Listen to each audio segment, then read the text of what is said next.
Hello guys, in this tutorial we'll guide you through how to get Capital One cash advance. The first thing you'll need to do is to find an ATM.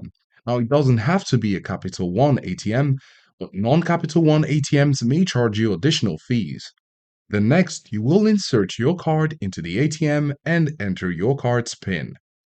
If you see Credit First option, go ahead and select it, then select Cash Advance. Otherwise, simply select the Cash Advance option on the display. Then follow the steps to request a cash advance. Now, if you don't have your card PIN with you, you can go to the nearest bank branch, and if the bank has a Visa or MasterCard logo, you should be able to take some cash advance by using the teller. You will, however, need your Capital One credit card and a government issue ID. This could be a driver's license.